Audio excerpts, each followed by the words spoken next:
الرحمن الرحيم. عن أبي هريرة رضي الله عنه قال قال رسول الله صلى الله عليه وسلم: لا تقدموا رمضان بصوم يوم ولا يومين إلا رجلا كان يصوم صوما فليصمه.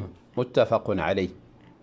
حدیثی را که خواندم ابو هریره رضی الله عنه از رسول الله صلی الله علیه و سلم روایت می کند.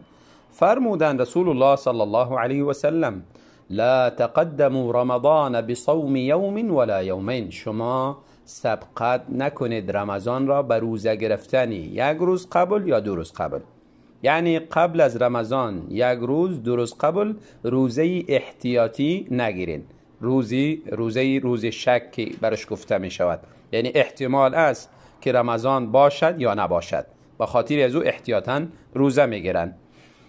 الا رجلا کان یصوم صوما فلیصم، از این امر مستثنا است، از این که یعنی قبل از رمضان 1 روز 2 روز قبل روزه بگیرد. از این شخصی مستثناست که او بالایش روزه است، یا روزه نفلی که عادت داره 1 روز روزه میگیره روز دیگری میخورد، یا این که روزه های دوشنبه و پنجشنبه را عادت دارد میگیرد، یا این که روزه فرضی بالایش است، برابر است که از رمضان قبلی قرضی بالاش مانده، یا این که روزه کفاره است یا روزه نذری است. پس این شخص روزه خود اتمام کنه و روزه بگیرد، اشکال نیست برای ازی.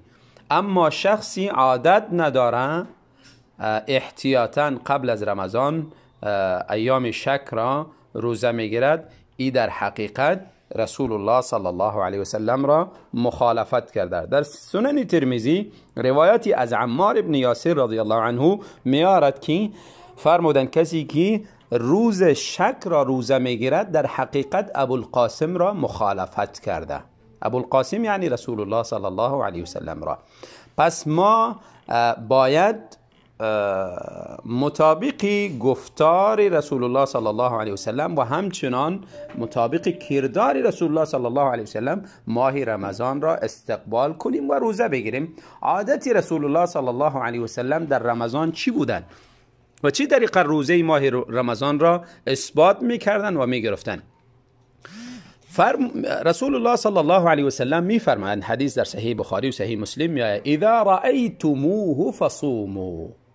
یک طریقه اثباتی رمضان همیست که وقتی که مهتاب رمضان را دیدید روزه بگیرید. و باز و اذا رأیتموه فافطروا، وقتی که مهتاب ماه شوال را میبینید باز روزه خود افطار کنید.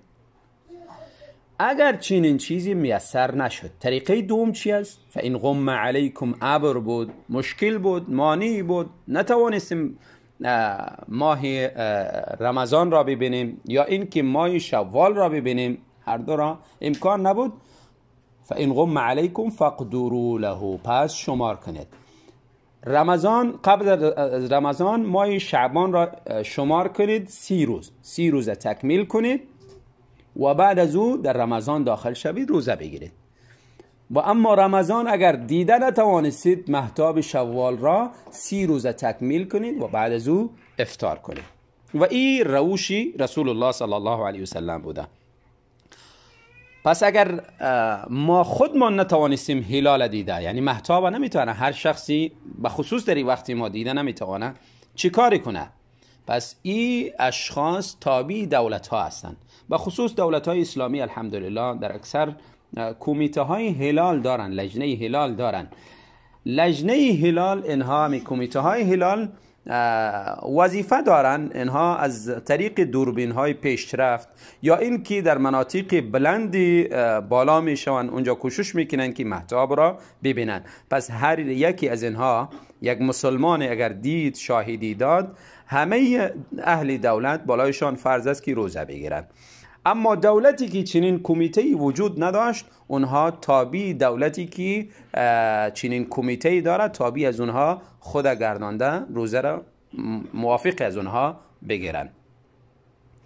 و نباید در روزه یک عملی بزرگ است، رکنی از دین است، در این روزه مخالفتی امر رسول الله صلی الله علیه و سلم را داشته باشیم. به خصوص بعضی ها به لباس زهد و تقوا و صوفیگری داخل میشوند، یک روز قبل از رمضان، 2 روز قبل از رمضان اظهار زهد میکنند و در حقیقت مخالفت امر رسول الله صلی الله علیه و سلم را انجام دادند و مخالفت امر رسول الله کاری ساده هم نیست. آیت قرآن کریم میفرماید فلیحذر الذین یخالفون عن امره ان تصیبهم فتنه او یصیبهم عذاب علیم. باید در حذر باشند آنانی که مخالفت امر رسول الله صلی الله علیه و سلم را انجام میدهند. از چی در حذر باشند؟ از اینکه فتنه‌ای برشان برسه. فتنه چی؟ فتنه‌ای در مالشان، فتنه‌ای در جانشان، فتنه‌ای در اولادشان، فتنه‌ای در ایمانشان. فتنه های زیادی بالای از این خطر است که برش برسد. او یصیبهم عذاب علیم، یا این که عذاب دردناکی سوزنده‌ای برش برسد، چی در دنیا و چی در آخرت. پس مخالفت امر رسول الله کاری ساده ای نیست. کوشش کنیم که روزه را موافق سنت رسول الله صلی الله علیه و سلم بگیریم و کدام مخالفتی از ما صورت نگیرد. بارک الله فیکم و الله تعالی روزه ایتان را قبول کنه و توفیق بده که ماه مبارک رمضان را به درستی بتوانیم روزه بگیریم.